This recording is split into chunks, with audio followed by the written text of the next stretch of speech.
Madame Patachou. C'est l'étude de Madame Patachou. C'est l'étude de Madame Patachou. Madame Patachou. Bonjour à tous, c'est Madame Patachou. On se retrouve aujourd'hui dans une nouvelle vidéo pour faire ce plat de moules frites avec sa petite bière. Si ce tuto vous intéresse, restez avec moi. Pour commencer, vous allez prendre de la pâte Burke, donc ce sont tout simplement des restes de pâte, et ça va nous servir de moule pour créer notre plat. Donc là, on va commencer par la casserole de moule. Donc petit à petit, au fur et à mesure, vous roulez jusqu'à avoir la forme que vous souhaitez, et en l'occurrence, on veut à peu près cette forme-là. Je vais beaucoup me servir du heat gun lors de ce tutoriel, tout simplement parce que c'est très pratique, mais si vous n'en avez pas, utilisez votre four en pré-cuisson, c'est-à-dire en mettant 5-10 minutes plutôt que 30 minutes à chaque fois. Moi, j'ai chauffé mon moule avec mon heat gun et je vais ensuite l'enrouler de papier aluminium. Il faut bien l'enrouler dans le bon sens, c'est-à-dire toujours vers le fond de la casserole, le fond du verre, le fond de la bouteille, ce que vous souhaitez pour pouvoir le mouler ensuite. Donc là, je tape un petit peu avec mon rouleau tout simplement pour qu'il y ait le moins de traces possible. Je prends ensuite de la pâte noire.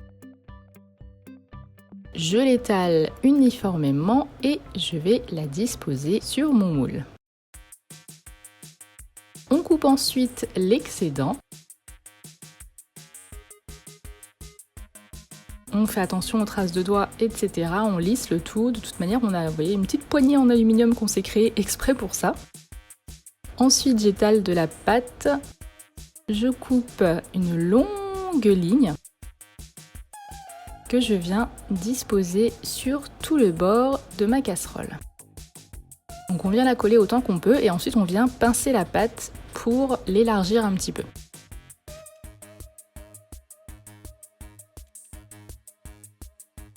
Ensuite, avec mon petit outil en silicone, je vais venir remettre tout le bord à peu près droit.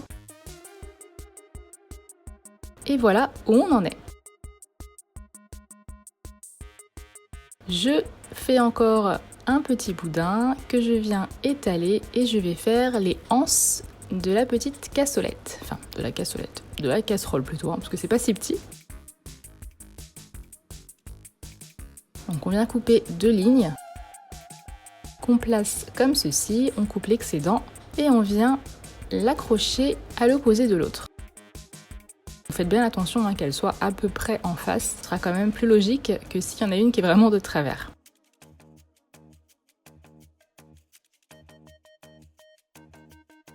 Je laisse ça de côté pour le moment et je vais faire mon petit seau de frites, donc toujours avec de la pâte Burke que j'ai cuite et que je viens emballer dans de l'alu. Donc ça a à peu près une forme de gros gobelet. Et je vais également y mettre de la pâte noire.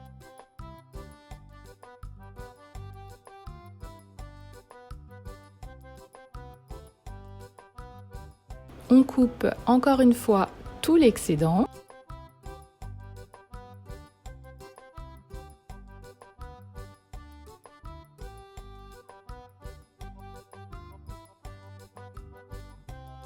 Et je vais encore faire une bordure, mais sans petite anse cette fois-ci.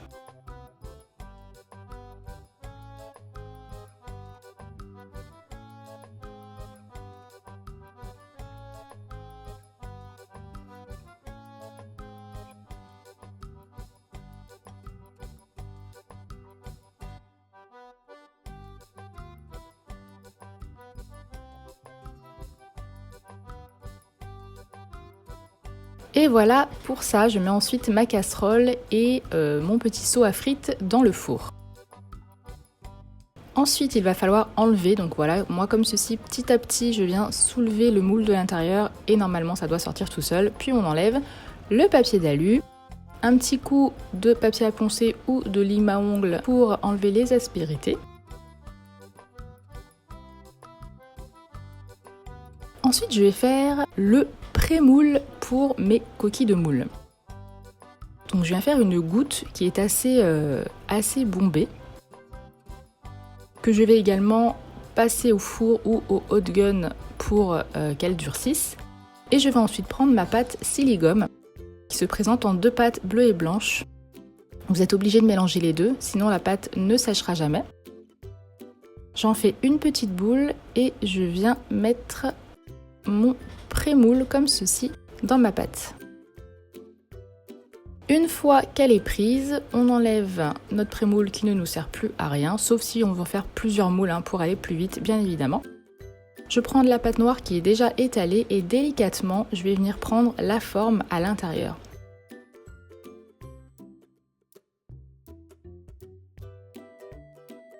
Donc je fais ça et à chaque fois je vais passer ma coquille au heat gun pour pouvoir la démouler, sinon je peux vous assurer que c'est un enfer. Donc si vous n'avez pas de heat gun, il va falloir faire ça au four. Après c'est un petit peu long, mais si vous faites plusieurs moules, ça peut le faire.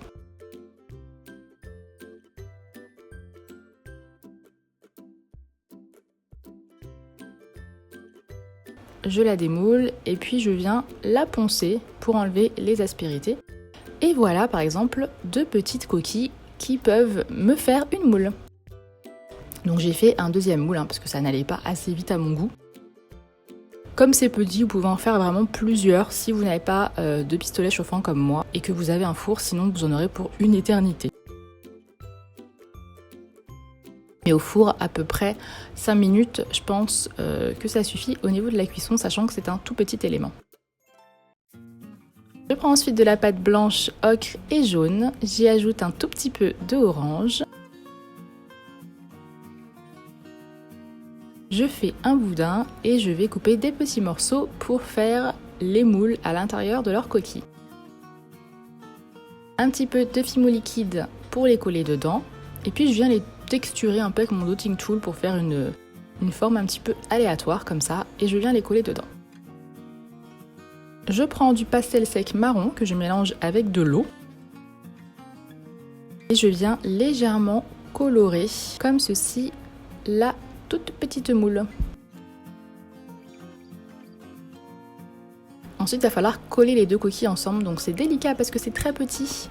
Donc je prends un tout petit morceau de fimo noir et je viens essayer de coller les 2 petites extrémités des coquilles ensemble, mais il faut qu'elles restent ouvertes, sinon ce serait dommage qu'on ne voit pas l'intérieur et ça veut dire qu'elles ne seraient pas cuites. Et je fais la même chose avec toutes les autres. Donc voilà pour les moules que je vais ensuite mettre au four. Je remplis ma casserole ensuite, voilà, pour ne pas avoir à mettre trop de pâte blanche. Donc j'ai mis de la pâte Burke et par-dessus de la pâte blanche, ni vue ni connue. Je mélange de la pâte translucide à de la pâte blanche. Pour faire ma crème, donc le coulis, la chantilly, ma vidéo est sur ma chaîne. Je dispose ça dessus, voilà, pour faire la crème et je viens y coller les moules dans à peu près tous les sens pour que ça fasse un peu plus réaliste. J'ajoute un petit peu de coulis dans des coquilles puisque voilà, elles ont quand même cuit normalement dans la crème. S'il n'y a pas de crème à l'intérieur, c'est pas très logique. Je prends de la pâte translucide, du vert et un petit peu de marron et on va venir faire les petits oignons.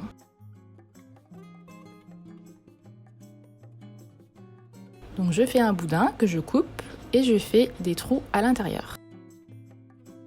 Donc ça c'est vraiment très très simple.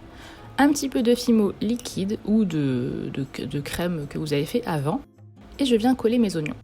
Je prends du translucide, du blanc, de l'ocre et un peu de jaune pour faire les frites que je texture. Et je suis venue imprimer un petit morceau de journal pour mon seau à frites. Donc je lui donne forme autour de mon doigt.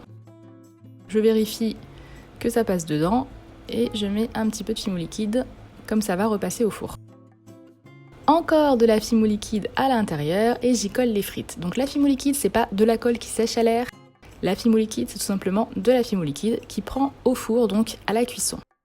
N'en mettez pas dans l'espoir que ça sèche à l'air puisque ça séchera jamais.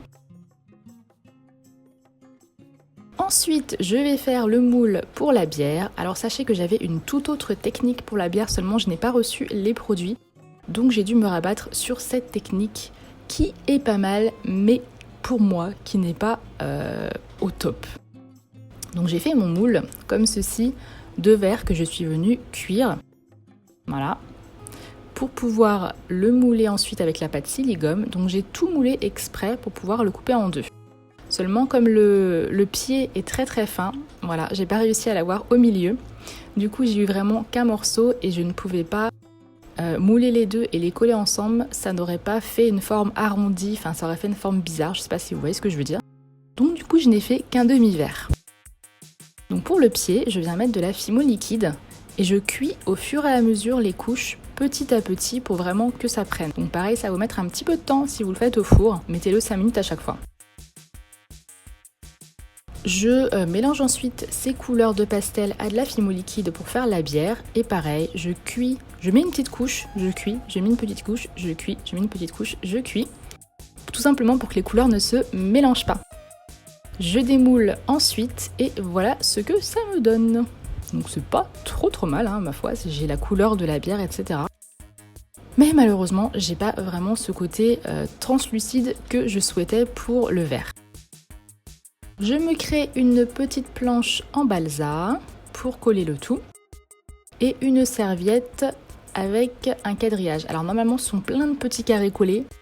Mais plein de petits carrés, c'est très long à faire à la peinture, donc j'ai opté pour cette technique. Évidemment, on aura passé nos frites et notre casserole de moule et notre verre qu'on aura remis au four pour être certaine qu'il soit bien cuit.